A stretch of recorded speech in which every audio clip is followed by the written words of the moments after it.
Comme promis précédemment, nous allons continuer maintenant sur les techniques d'écoute active. Après avoir compris comment fonctionne la communication, comment nous réagissons les uns et les autres à travers nos perceptions, points de vue, notre cadre de référence, je vous propose plusieurs outils qui vont vous permettre d'être un bon communicant, une source d'émission crédible et une personne parfaitement empathique. Quels sont ces outils? 1. Le silence. 2. Les accusés de réception. 3. Le questionnement élémentaire. 4. Le questionnement fin. 5. La reformulation de propos. Et enfin 6. La reformulation d'état interne.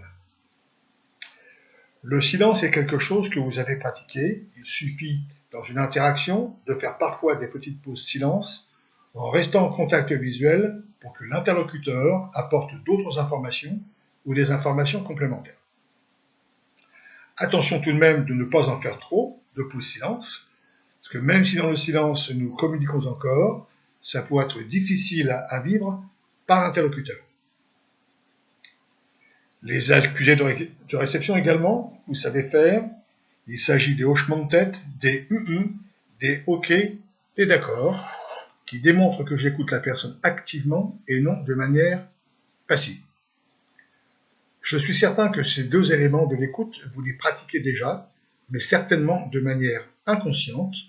Mon invitation, c'est de les utiliser de manière consciente, à propos et à bon escient. Nous allons donc travailler ensemble le questionnement élémentaire, le questionnement fin et les reformulations. Le questionnement élémentaire a pour but d'aider l'autre à s'exprimer, à s'expliquer, à obtenir des informations et les vérifier. Dans ce questionnement, 4 types de questions. Les questions fermées, les questions ouvertes, les questions alternatives et les questions à choix multiples. Si vous allez dans des ouvrages de communication, vente ou management, vous constaterez qu'il existe une ribambelle de types de questions. Les 4 que je vous propose sont largement suffisantes pour conduire de manière positive un entretien personnel ou professionnel. Parce que vous l'avez compris, ces techniques sont applicables dans tous les domaines. Les questions fermées ont pour but d'obtenir une réponse par un oui ou un non, ou encore une réponse précise, d'où son nom, question fermée, car fermée au dialogue. Pour autant, attention, elles ne sont pas à mettre à la poubelle, nous le verrons en conclusion. Les questions ouvertes ont pour but d'obtenir en réponse des informations et rendre l'autre acteur de l'interaction de communication et non spectateur si je pratique trop le questionnement fermé. Les questions fermées sont généralement introduites par « est-ce que ». Les questions ouvertes sont celles qui justement sont introduites autrement que par « est-ce que ». Exemple, pourquoi, comment, que pensez-vous d'eux, dans quelles conditions, etc. Les 2 autres types de questions sont des questions qui vont permettre d'orienter la personne vers des réponses dans la mesure où la réponse ou les réponses sont dans la question.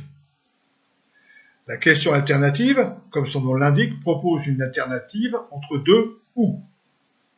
Exemple, tu pars en vacances en juillet ou en août. La question à choix multiples, comme son nom l'indique également, propose des réponses entre plusieurs ou. Exemple, tu pars en vacances en juin, en juillet ou en août. En conclusion, je vous invite à pratiquer ces types de questions en fonction de l'objectif que vous poursuivez. Soit obtenir un accord, une info précise, soit obtenir des informations, soit encore orienter l'autre vers une réponse. Si vous prêtez l'oreille dans votre entourage, vous allez constater que bon nombre de personnes utilisent le questionnement fermé, qui donne peu de résultats dans une interaction de communication. De plus, l'autre subit ça comme un interrogatoire. Il n'a pas d'autre choix que de répondre à mes questions. Bonjour l'échange. Rendez-vous en vidéo de 24 à 29 en synthèse.